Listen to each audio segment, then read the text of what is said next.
বাংলাদেশে মার গায়ে লাঠি দেওয়ার কারণে মদিনার নবী মসজিদের নববীতে ঢুকতে দেয় না। আমি আপনাদের কাছে জানতে চাই, বাংলাদেশে মার গায়ে লাঠি দিলে মদিনার নবী খবর রাখে কিনা? তাইলে আজকে যারা বসে আছেন সেই খবর কি আমার নবী রাখে না?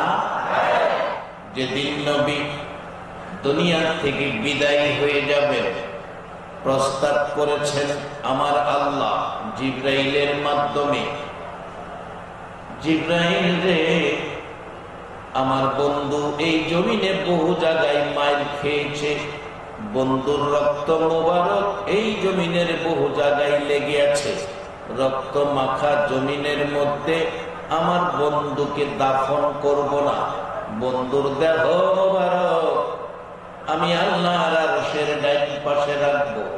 প্রস্তাব নিয়ে গেলে, জিবরাইল প্রস্তাব রাখলে আমার নবী জবাব দিচ্ছেন, জিবরাইল না, আমি আরশের ডান পাশে যাব না, আরেক প্রস্তাব করো, সিদরাতুল মুনতাহায় রাখবো।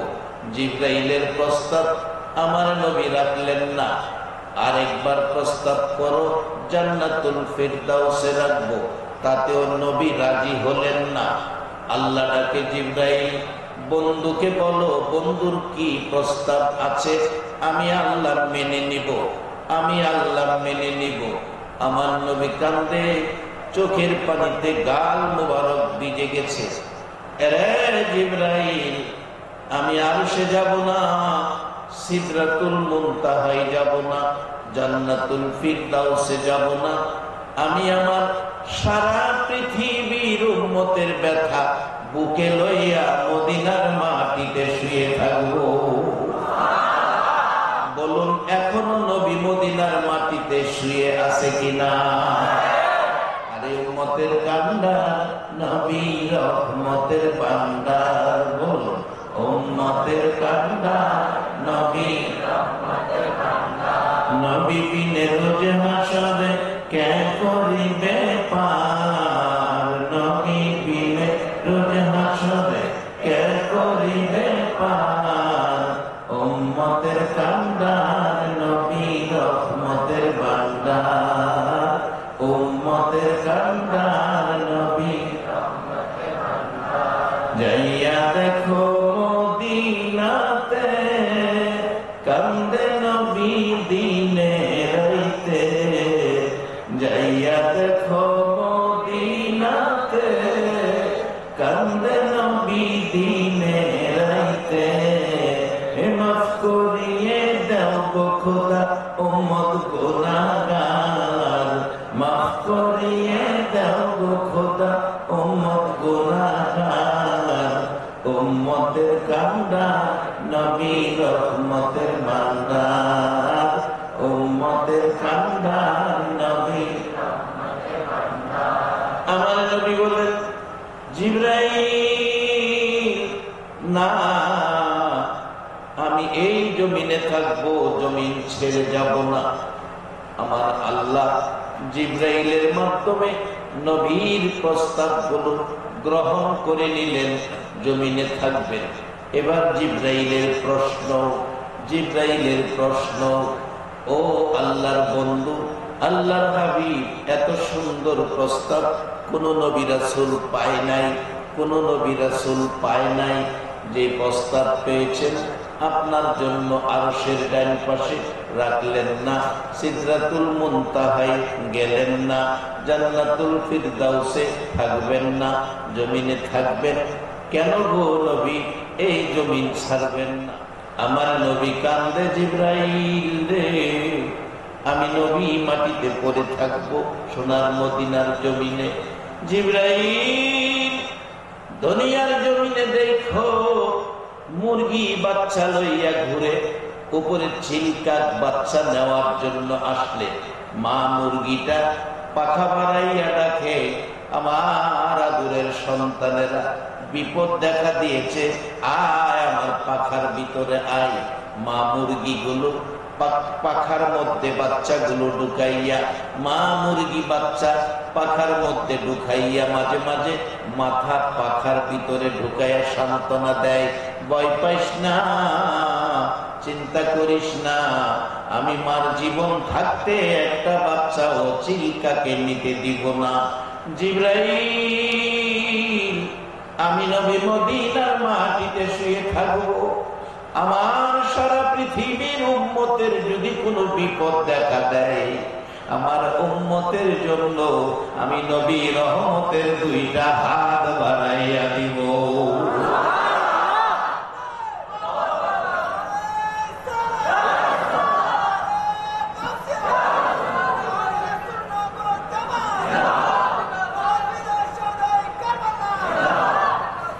আমার নবী এত মায়া উম্মতের জন্য, সেই উম্মতের শান্তির জন্য আজকের সোহাদায়ে কারবালার ঘটনা আসুন পুরী থেকে আসি।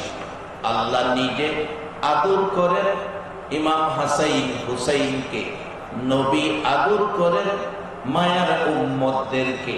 বলুন সত্য কিনা?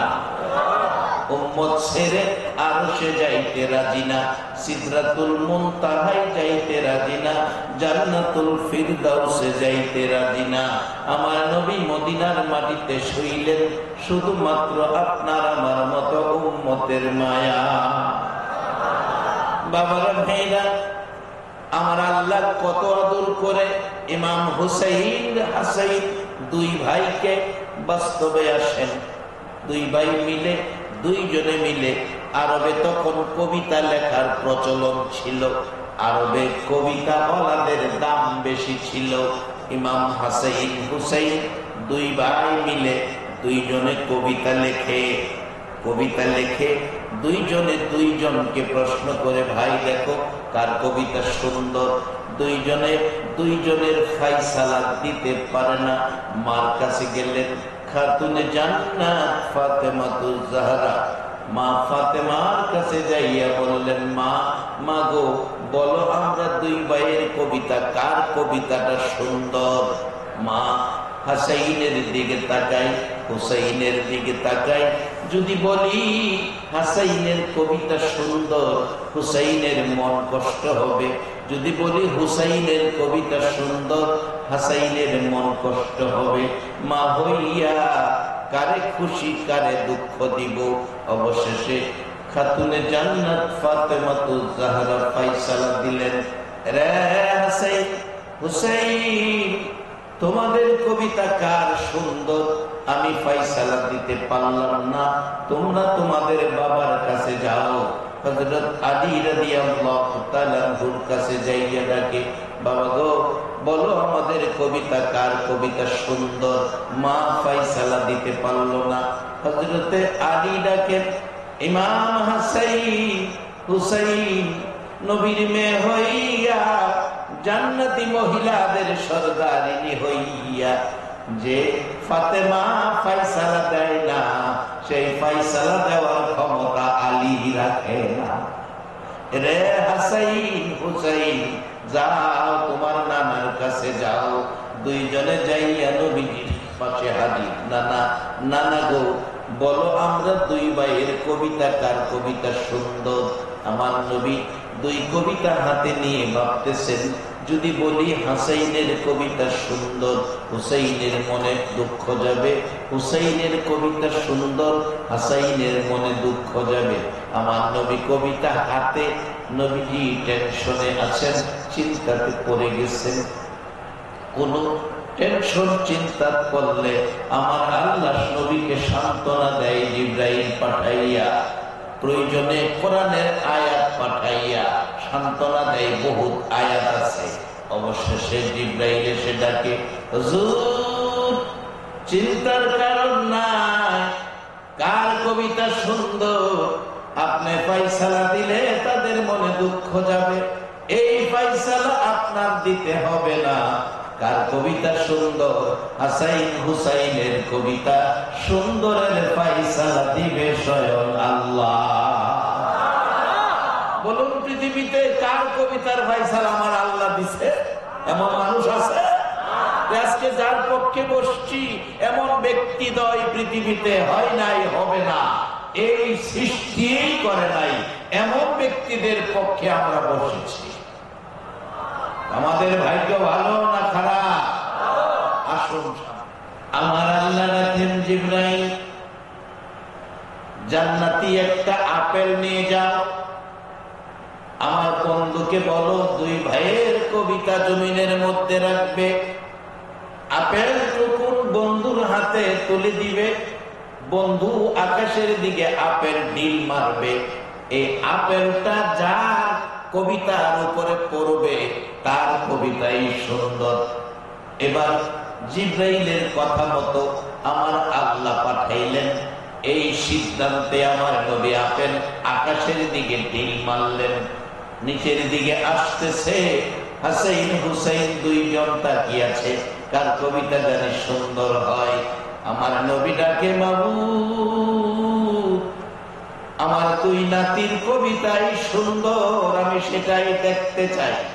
একজন খুশি একজন বেজার আমি দেখতে চাই না। আমার আল্লাহ ডাকে, জিবরাইল রে, আমার বন্ধু নাতিদেরকে খুশি করার জন্য যে সিদ্ধান্ত চেয়েছে আমি আল্লাহ সেই সিদ্ধান্তের ফয়সালা দিয়ে দিলাম।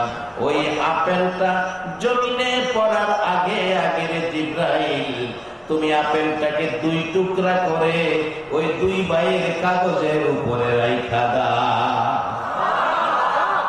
বুঝা গেল আল্লাহ ভালোবাসে তাদেরকে, কাউরে কষ্ট দিল না, দুজনকেই খুশি করে। আজকে তাদের পক্ষে আপনারা, আল্লাহ আপনাদেরকে খুশি করবে হাসরের মাঠে ইনশাআল্লাহ। আরেকটু দরুদ শরীফ পড়ুন, আল্লাহুম্মা সাল্লি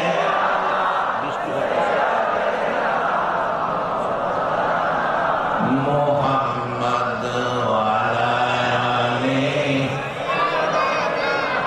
মাওলানা মুহাম্মাদ, আল্লাহুম্মা সাল্লি সাইয়্যিদিনা মাওলানা মুহাম্মাদ ওয়া আলা আলি সাইয়্যিদিনা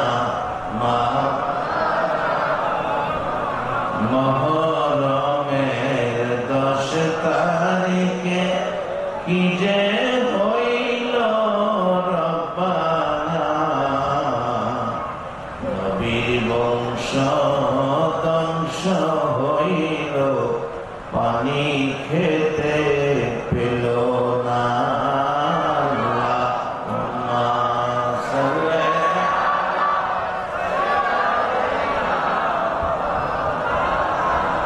মুহাম্মদ ওয়া আলা আলি সাইয়্যিদিনা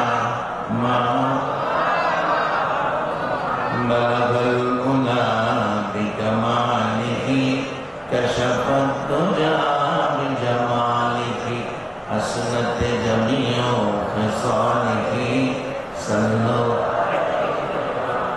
বালাগাল উলা বিকামালিহি কাশাফাত দুজা বিজামালিহি হাসনাত জামিউ খিসালিহি সাল্লাল্লাহু।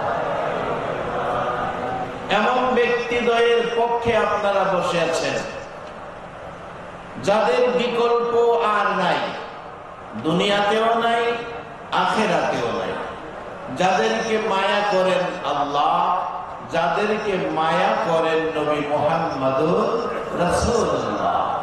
এখন এই রাসূলের উম্মত যারা, আপনারা কি মায়া করতে রাজি আছেন না? একবার বলুন আল্লাহু আকবার। বাবারা ভাই আসুন, কি সুন্দর ব্যাপার এই মহরম মাস আমাদের জন্য, কি জিনিস নিয়ে আসলেন, ভাগ্যের পরিবর্তন হয়ে যাচ্ছে। আসুন কিছুক্ষণের মধ্যেই আমরা জান্নাতের কাছাকাছি চলে যাব, যারা আমরা হাসাইন হুসাইনকে মেনে নিব, নবীকে মহব্বত করব, আল্লাহর ভালোবাসা পেয়ে আমরা জান্নাতি হয়ে যাব। একবার বলুন আল্লাহু আকবার, আবার বলুন ইয়া রাসূলুল্লাহ সাল্লাল্লাহু আলাইহি ওয়াসাল্লাম। বলতেছিলাম এই হুসাইনের জন্য নবীর সাহাবীরা পর্যন্ত পাগল। যার বাস্তব হযরত ওমর ফারুক রাদিয়াল্লাহু তাআলা আনহুর জীবনী। ওমর রাষ্ট্রপতি, মদিনার শাসক, এমন এক রাষ্ট্রপতি যাকে দেখলে জঙ্গলার বাঘ পর্যন্ত ভয় পায়। এমন এক রাষ্ট্রপতি যার হাতের চিঠি দিলে নীল নদের পানির জোয়ার আসে। সেই রাষ্ট্রপতির ছেলে আব্দুল্লাহ ইমাম হুসাইনের সঙ্গে খেলার মাঠে এক পর্যায়ে হুসাইন বলে ফেললেন, গোলামের বাচ্চা। আব্দুল্লাহ বলছে, হুসাইন কাকে বলছো গোলামের বাচ্চা? আমার বাবা তো রাষ্ট্রপতি, তুমি জানো আমার বাবা কত কঠিন, এই বিচার হবে কঠিন বিচার।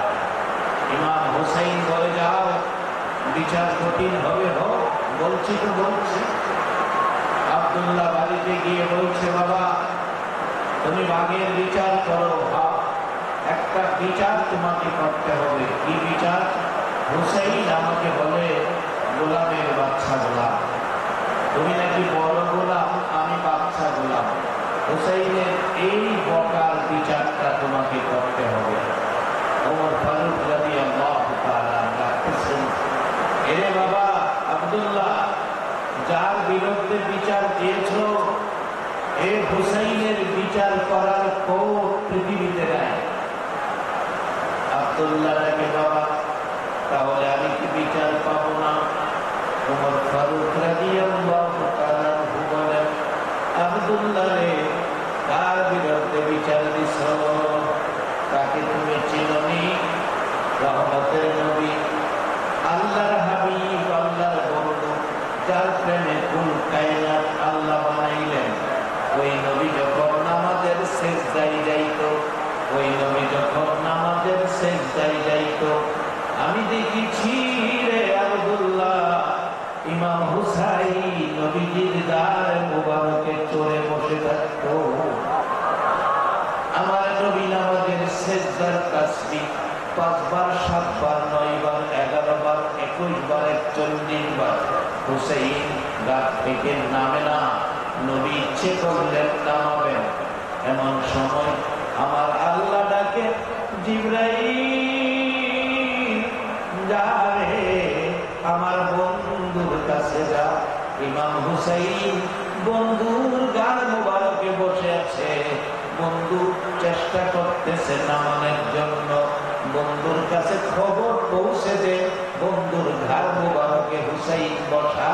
আমি আল্লাহর কাছে সুন্দর লাগতেছে যতক্ষণ পর্যন্ত ইমাম হুসাইন ইচ্ছা করে না নামবে, আমার বন্ধু যেন সেজদায় পড়ে থাকে। আব্দুল্লাহ, ওই হুসাইনের বিরুদ্ধে বিচার দিয়েছো, এই বিচার করার সাহস আমি ওমরের নাই। দিনের রাতে কান্নাকাটি, পেনপিনি ভিনপিনি, শত হইলেও ছেলে, ছেলের প্রতি বাবার কিছু না কিছু মায়া অবশ্যই আছে। সান্ত্বনা দিতে যাইয়া বলছে, ঠিক আছে আব্দুল্লাহ, হুসাইনের বিচার হবে জুমার দিন মসজিদে নববীতে, শুক্রবার দিন। আব্দুল্লাহ খুশি, এত মানুষ জুমার দিন থাকবে, বেশি মানুষের সামনে হুসাইনের বিচারটা হবে। জুমার দিন হুসাইন রাদিয়াল্লাহু তাআলা বাবার সঙ্গী হইয়া মসজিদের নববীতে ওমর রাষ্ট্রপতি ওমর মিম্বরে দাঁড়াইয়া ডাকছেন, ইমাম হুসাইন আছেন, আমার ছেলেকে গোলামের বাচ্চা গোলাম গালি দিয়েছেন। আমি তো গোলামি করি নাই, কিভাবে আমার ছেলেকেও গোলাম বলেছেন, আমাকেও গোলাম বলেছেন? আপনার দৃষ্টিতে আমি কার গোলামি করেছি? ইমাম হুসাইন দাঁড়িয়ে গেছে। ওমর, সকলের সাথে বাহাদুরি করো না, সকলের সাথে বড় কথা কইও না। তুমি কি আমার নানার গোলামি করো নাই? ওমর একটা চিৎকার মারছে, রে মসজিদে নববীর মুসল্লিরা, তোমরা কি শুনেছো হুসাইন কি বলেছে? আমি বলে রহমতের নবীর গোলামি করেছি। ও মুসল্লিরা, তোমরা সাক্ষী হও। হুসাইন কথাটা কাগজে লিখে দিতে লিখতে পারবো। লিখে দিলেন নানান গোলামি করেছে, বিদায় গালি দিয়েছি গোলামের বাচ্চা।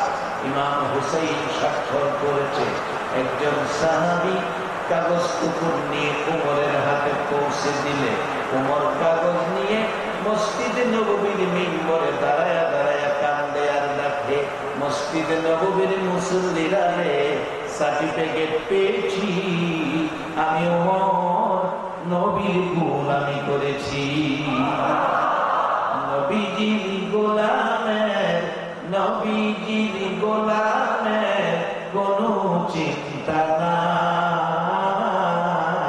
চলো নবীজির জান্নাতে মদিনাতে যাই, বলো চলো নবীজির জান্নাতে মদিনাতে। নবীজির গোলামের, নবীজির গোলামের কোনো চিন্তা নাই।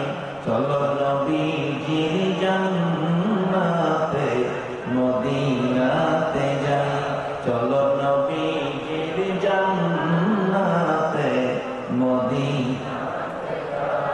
কে কে যাবে মদিনায়, মদিনাতে কান্দে নবী উম্মতের মায়া। কে কে যাবে মদিনা, মদিনাতে কান্দে নবী উম্মতের মায়া। মাফ করিয়ে দিবেন আল্লাহ, মাফ করিয়ে দিবেন আল্লাহ নবীর ওসিলায়। চলো নবীজির জান্নাতে মদিনাতে যাই, চলো নবীজির জান্নাতে মদিনাতে। ওমর কান্দে, রে মসজিদে নববীর মুসল্লিরা, আমি ওমর আর ভয় পাই না। হুসাইন সার্টিফিকেট দিয়েছে, আমি নবীর গোলামি করেছি। যেদিন আমি ওমরের মৃত্যু হবে রে, যেদিন আমাকে গোসল দিয়ে সাদা কাফন পরাবে, এই কাফনের ভিতরে কাগজটুকু দিয়ে দিও। আমি ওমর যদি কোনো কারণে বিপদে পড়ে যায়, হুসাইন বলেছে নবীর গোলামি করেছি, হুসাইনের লেখা কাগজ দেখাইয়া আমি ওমর পার হইয়া যাইব।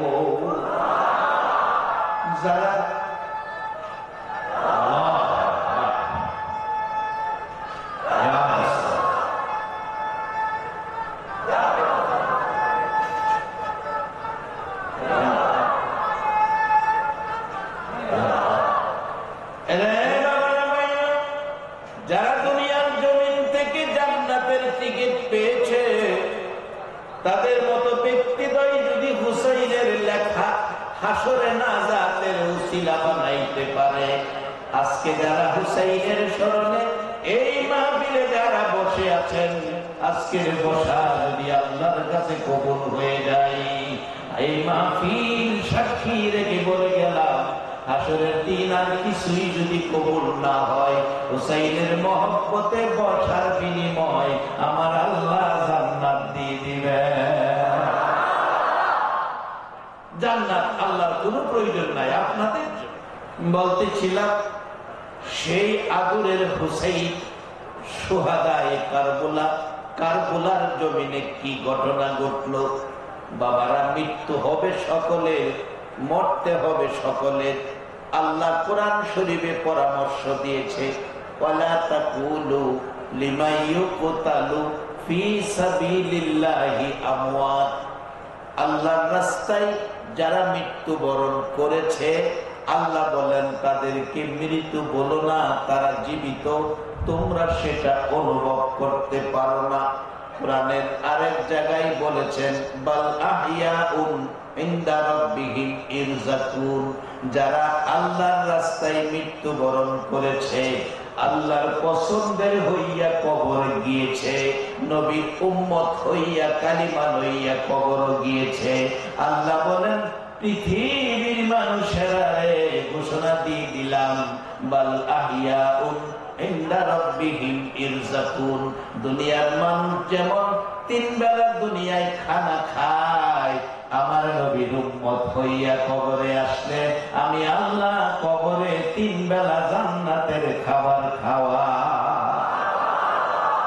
এখন আল্লাহর রাস্তা পাওয়ার জন্য কোন দিকে যাবেন?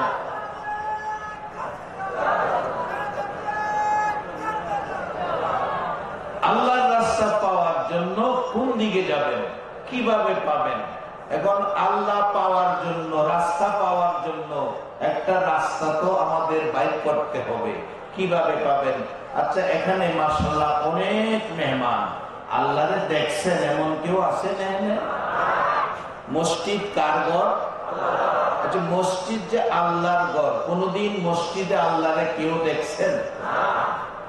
কেউ কি কইছেন কোনদিন আল্লাহর ঘরে আইলাম, আল্লাহর ঘরে নাই, গেল কই?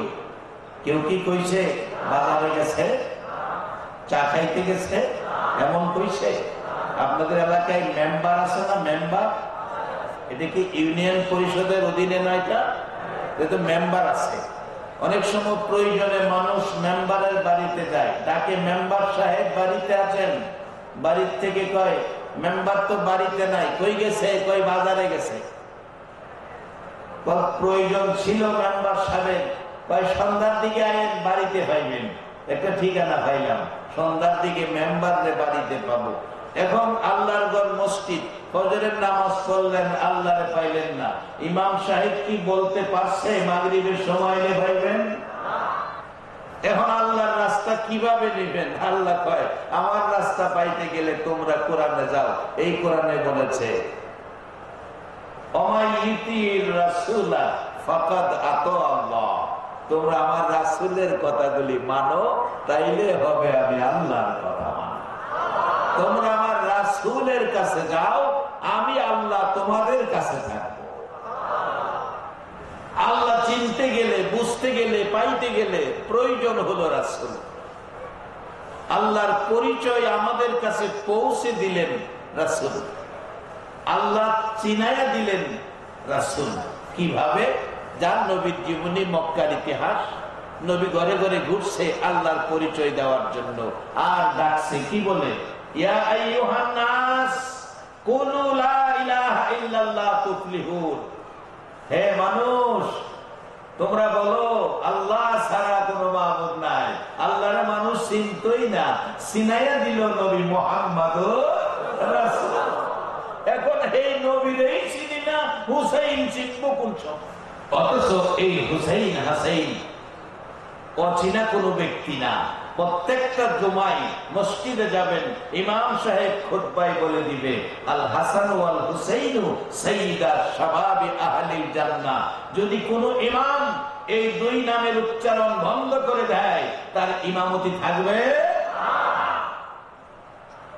না। এমন এক ব্যক্তিদ্বয়ের পক্ষে আপনারা বসেছেন, এই মেহমানকে আমার আল্লাহ আউট করে দিবে না, জান্নাতের গ্রাউন্ডের মধ্যেই রাখবেন। একবার বলুন আল্লাহু আকবার। বাবারা, ভাইয়েরা, আমার নবী পরিচয় করাইয়া দিলেন আল্লাহ। আল্লাহকে কেউ দেখে নাই, চিনে নাই, আল্লাহকে চিনার সুযোগও নাই। কারণ আল্লাহ কোনো দোকানে বসে না, মার্কেটে যায় না, চার দোকানে চা খায় না। পরিচয় করাইয়া দিলেন নবী। এই মানুষ, তোমরা বলো আল্লাহ ছাড়া কোনো মাবুদ নাই। ইয়া আইয়ুহান নাস কুলু লা ইলাহা ইল্লাল্লাহ তুফলিহুন। এইভাবে প্রচার করতে যাইয়া আমার নবী আল্লাহর পরিচয় মানুষের কাছে পৌঁছে দিতে যাইয়া জীবনে কত ব্যথা, দুঃখ, কষ্ট সয়েছে মা খাদিজাতুল কুবরা রাদিয়াল্লাহু তাআলা আনহার জীবনের মধ্যে আসছে। সন্ধ্যা হয়, বিকাল হয়, সারাদিন ঘুরে ঘুরে নবীজি ঘরে আসে। মা খাদিজা ডাকে, রে পৃথিবীর মানুষেরা, আমার নবীর মা নাই, বাবা নাই রে। সারাটা দিন আল্লাহর পরিচয় তুলে ধরার জন্য মানুষের ঘরের দুয়ারে দুয়ারে ঘুরে। কোনো দিন বিকাল বেলা ঘরে ফিরে সন্ধ্যা হয়, কোনো কোনো দিন সন্ধ্যার পরেও ঘরে ফিরে। একদিন সন্ধ্যা হলো, বিকাল হলো, নবী ঘরে আসতেছে না। রাত্র গভীর হয়ে গেল, নবী ঘরে আসতেছে না। রাত্র গভীর, মা খাদিজা বলেন দরজাটা খুলে, নবীর মায়ায় দাঁড়িয়ে আছি, নবীর মায়ায় দাঁড়িয়ে আছি। গভীর রাত্রে দেখি আমার নবী ঘরের দিকে আসতেছে। এত সুন্দর নবী গো, আকাশের চাঁদের চাইতে আরো সুন্দর দেখা যায়। মন কয় যেন সকাল বেলার উদিত সূর্যটা খাদিজার ঘরের দিকে আসতেছে। মা খাদিজা বলেন, রে মক্কার মানুষেরা, তোরা সবাই ঘুমিয়েছস, আমার নবী কেন ঘুমাইল না? এই গভীর রাত্রে কেন একা একা হাঁটতে হাঁটতে, এই আস্তে আস্তে হাঁটে? সবাই ঘুমাইয়াছ আরামে, আমার নবীর কি জানি কি হলো? মা খাদিজা আস্তে আস্তে নবীজির দিকে এগিয়ে যাচ্ছে। মা খাদিজা বলেন, পৃথিবীর মানুষেরা রে, নবীর কাছাকাছি যাইয়া দেখি আমার তিন নবীর গাল বেয়ে পানি পড়তেছে। রাত্র গভীর, আর একটু কাছে যাইয়া দেখি, রে পৃথিবীর মানুষেরা, আমার নবী সাদা জামা পছন্দ করেন, সাদা জামা ব্যবহার করেন। আমি খাদিজা ধুয়ে মুছে জামাগুলো পরিষ্কার করে রাখছি। সকালবেলা সুন্দর জামা ধুয়ে মুছে পরিষ্কার জামাটা গায়ে দিয়ে বেরিয়ে গেলেন। রাত্র গভীর আসতেছে, কাছাকাছি আসার পর তাকাইয়া দেখি আমার নবীর সাদা জামায় লাল লাল দাগ দেখা যায়। প্রশ্ন করেছি, আল্লাহর বন্ধু গো, নিজের হাতে ধুয়ে মুছে জামা পরিষ্কার করে দিলাম, এই জামা মুবারকে কোনো দাগ ছিল না গো নবী, দাগগুলো কিসের আমি জানতে চাই। আমার নবী কান্দে, খাদিজা রে, আমি মানুষকে আল্লাহর পরিচয় করিয়ে দেওয়ার জন্য সারাটা দিন মানুষের ঘরের বাড়ি বাড়ি দোয়ারে দোয়ারে ঘুরেছি। আমার মায়ের দেশ, বাবার দেশের বন্ধুদেরকে আল্লাহর সাথে সম্পর্কের জন্য, আল্লাহর রাস্তা পাওয়ার জন্য ডেকেছি। খাদিজা, কেন জানি তারা আমারে কয়েক জায়গায় আঘাত করেছে। আমার শরীর মোবারক কয়েক জায়গায় ক্ষত বিক্ষত, রক্ত মোবারক বেরিয়ে সাদা জামাই লেগে আছে। মা খাদিজা বলেন, হুজুর আপনি কি বলেন নাই তোমরা আমারে মেরো না? আমার নবী কান্দে, খাদিজা রে, আমি বলেছি ও দেশি বন্ধুরা, তোমরা আমারে মেরো না। তোমরা কি জানো না, আমি জীবনে একটা দিন বাবা ডাকলাম না, জীবনে একটা দিন বাবা দেখলাম না। খাদিজা রে, তারপরেও বলেছি, তোমরা যার গায়ে আঘাত করেছো, রে মক্কাবাসীরা, আমি নবীর চেহারায় জীবনে একটা দিন একটা মশা মাছি বসলো না, একটা পোকা মাকড় কামড় দিল না। এই চেহারার উপর তোমরা আঘাত করেছো। রে খাদিজা, সব রকমের বুঝ বুঝাইলাম, তারা বুঝ মানতে রাজি না।